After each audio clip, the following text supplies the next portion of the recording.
programa de Ideias em Debate hoje tem como convidado especial o advogado, professor de Direito e coordenador da Comissão de Direitos Humanos, Martim de Almeida Sampaio.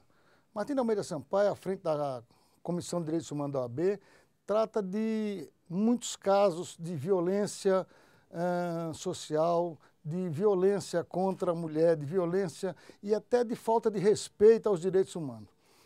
Martim, eu queria que você me explicasse um pouco de como funciona a Comissão de Direitos Humanos da OAB. Bom, antes de mais nada, queria agradecer o convite de estar aqui para debater com você. O nome do programa Ideias em Debate é um programa de expressão e é muito importante porque é exatamente as ideias em debate, o confronto das opiniões que nasce os caminhos pelos quais nós vamos traçar.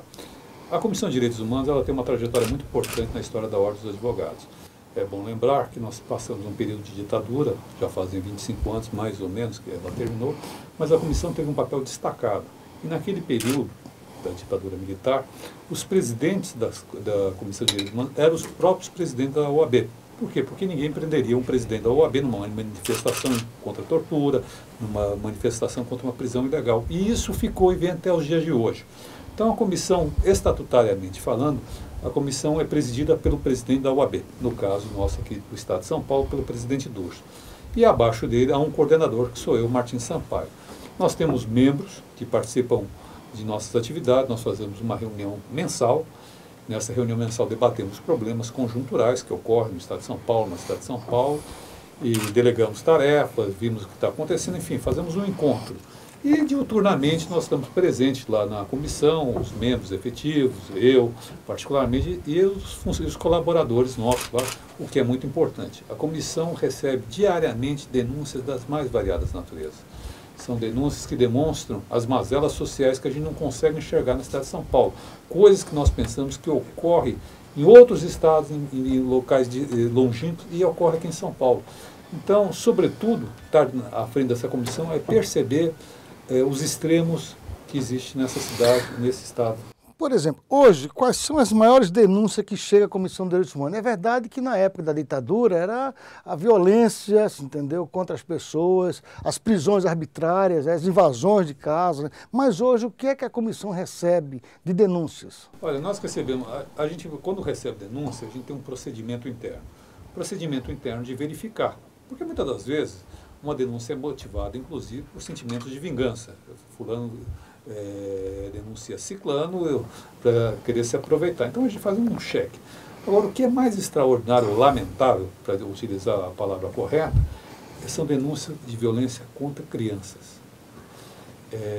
Hoje, nas favelas de São Paulo, ocupadas pelos traficantes, e há muitas delas próximas a nós, inclusive na Zona Sul, aí na região do Brooklyn, que era a antiga Água Espraiada, existem traficantes que tomam conta das favelas. E crianças se prostituindo e servindo ao tráfico. Então, meninas de 10, 11, 12, 13 anos param de ir à escola e se prostituem a troco de alguma quantia lá. E as famílias ficam refém em defesa. O Estado não consegue chegar lá, a polícia intervém, mas quando pode. E nós fizemos uma reclamação, e fomos muito bem atendidos, inclusive, ao juiz da região, da Vara da Juventude e Infância, e ele demonstrou um quadro assim insólito, ou seja, há 5.000 denúncias de crianças nessa situação que eu relato a você. Então, o que mais me escandalizou nesse período todo, na frente da Comissão de Direitos Humanos, foi esse caso, embora existam outros. Mas tem mais 5.000 denúncias só naquela região que você está de crianças. De crianças, naquela região naquela específica. Naquela região. Imagina o que acontece, então, em São Paulo. Se essa denúncia é só na região da Zona Sul, ali perto da Água Espraiada... Não, na verdade, sim, quando eu falo 5.000, não é só na Água Espraiada, porque o Fórum de Santo Amaro, hoje ele foi dividido em 3, ele vai ter um em Boimirim, em outras localidades ali, mas ele abrange 3 milhões de pessoas, da Avenida Bandeirantes até o fundo ali de Santo Amaro. Então, são 5.000 crianças em situação de risco e algumas dali do lado. Aquelas que chegam denúncias, porque tem outras que a gente nem sabe. Essas denúncias que chegam à comissão, elas conseguem ser transformadas em processo e os culpados, eles conseguem, a justiça consegue realmente puni-los? Olha, na verdade é o seguinte, o que ocorre, nós primeiro recebemos a denúncia e, como eu disse anteriormente, tomamos o cuidado de verificar a procedência. Quando eu recebi essa denúncia específica que eu me referi, que é a denúncia da criança, eu fiquei escandalizado. Eu achei, eu li assim por cima, honestamente falando, veio denúncia. Eu pensei que aquilo acontecia num garimpo. Escuta falar isso num garimpo, numa região amazônica, longe. Nunca podia imaginar que em São Paulo. Aí nós temos advogados especializados em infância e juventude, e nós designamos e abrimos um processo. E aí a gente começa a incomodar a autoridade. Manda ofício para cá, pede explicação para lá, vai para cá. E o foco nesse caso aqui, no caso de crianças, por exemplo, é tentar tirar essa criança da situação de risco. Porque nós não somos Estado, a gente não consegue resolver o problema central ali é a miséria. E as mazelas que a miséria traz, que é o narcotráfico, o crime organizado, fruto da globalização. Mas o governo não tem uma ação pontual nesses locais? Vocês não apresentam ao governo, apresentam a prefeitura, município, situação, até as autoridades policiais, para que haja uma ação efetiva ali? Olha, francamente falando, todas essas autoridades elencadas pelo senhor têm conhecimento disso. Eu que não tinha, por exemplo. Talvez o jornalista não tenha, talvez o pessoal de casa não tenha, com certeza.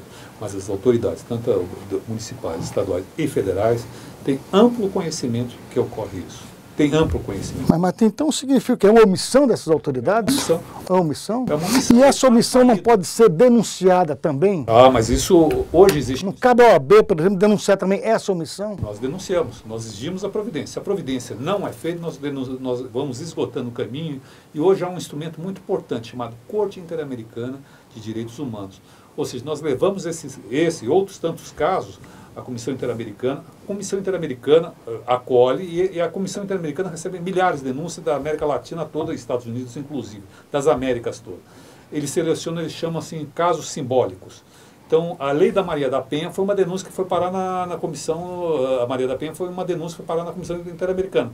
Eles analisam o caso, o Estado brasileiro deu as costas para aquilo, essa é a verdade, voltou e obrigou, condenou o Brasil, ou o Brasil saía da OEA, e saía do sistema interamericano, ou tomava providência, entre elas elaborar a lei. Então, no caso dessas crianças, nós estamos perseguindo isso. É demorado, mas tem que ter paciência. A gente tem que estar indo, nós estamos indo nesse caminho, exigindo que essas crianças, 5.000 crianças só nessa região, no estado de São Paulo, todas as crianças brasileiras sejam assistidas pelo Estado, porque isso é uma ambição do Estado, seja federal, estadual e municipal. E aí não há desculpa, tal governo, sou mais simpático a esse, ou aquele, aquele outro. A verdade é uma única só.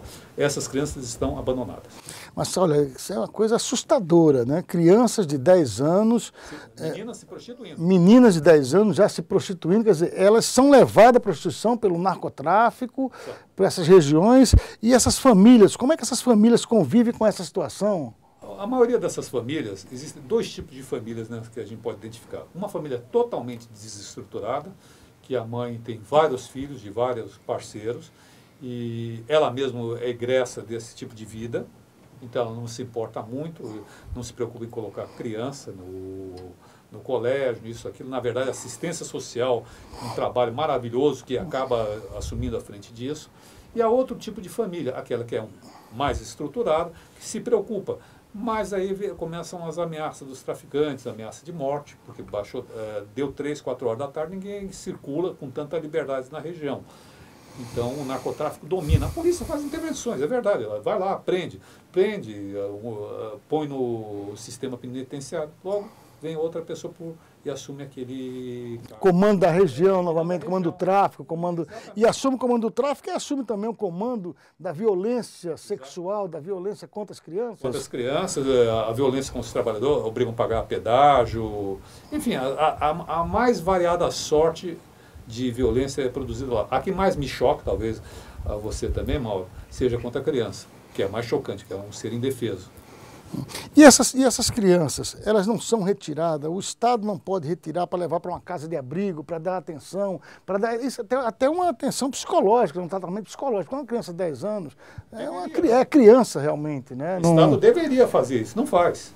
Não faz, ele se omite. Há uma clara omissão, o Estado se omite. Ele age, tem muitas atividades que o Estado faz. Vamos também dizer que ele sabe que existe, mas faz que não existe. Ele sabe que existe...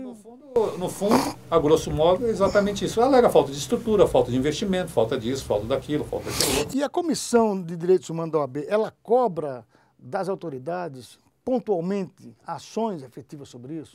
Todas as autoridades, nós temos um excelente diálogo, isso tem que também frisar, nas várias instâncias do poder público, seja municipal, estadual ou federal.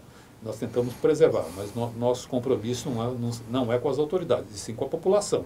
Se há uma denúncia, por exemplo, como essa, uma denúncia de violência policial, nós interferimos, nós vamos atrás, nós dialogamos, respeitamos, exigimos providência. Na verdade, a denúncia policial é uma coisa, da violência policial é uma coisa séria, mas o que me choca aqui é a violência contra criança. Criança de 10 anos, em plena cidade de São Paulo, a maior cidade da América do Sul, entendeu? 10, 12 milhões de habitantes, com criança de 10 anos sendo submetida à exploração sexual.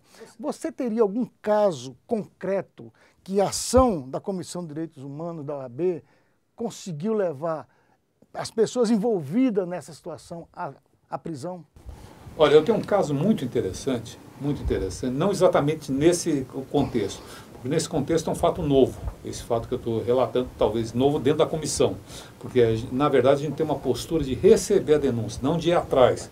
E essa denúncia que eu menciono é uma denúncia recente, ela está ainda acontecendo, talvez mais tarde, daqui a um tempo, um período, voltando aqui, eu posso dar uma resposta mais concreta. Mas nós temos um caso muito interessante de racismo que a gente levou à frente isso e a Corte Interamericana condenou o Estado brasileiro a indenizar. O que foi? Uma senhora publica no jornal um anúncio, precisa ser empregada doméstica, com boa aparência. Vai uma pessoa, uma senhora de cor negra e se oferece ao trabalho, preenchia todos os requisitos. Ela falou, não, você não tem boa aparência. Eu falei, mas por quê? O que é boa aparência? Era a cor. Ela denuncia isso, faz essa denúncia, o delegado fez pouco caso, o juiz fez pouco caso, o promotor de justiça fez pouco caso. Um membro nosso, doutor Simvaldo, um advogado brilhante, levou isso até a Comissão Interamericana e conseguiu a condenação do Estado brasileiro, neste caso, por omissão. O Estado foi condenado por omissão. E a pessoa que fez esse anúncio no jornal também sofreu as penas da lei? Sofreu, foi condenada também. Houve advertência, a pessoa que sofreu a violência, a destinatária da violência, que era a senhora, recebeu uma indenização, houve toda uma condenação, há toda uma sistemática de indenização. E agora o caso que vai entrar na pauta... Qual é a condenação nesse caso que o Estado recebe? Olha, é variado, depende do fato, e depende do que está envolvido. Em geral, por exemplo, a Lei Maria da Penha, o Estado brasileiro foi omisso. O que ele foi obrigado a fazer? Ele fez uma legislação de proteção à mulher, legislação avançadíssima em termos da violência doméstica. Então, a questão da violência doméstica foi tratada corretamente.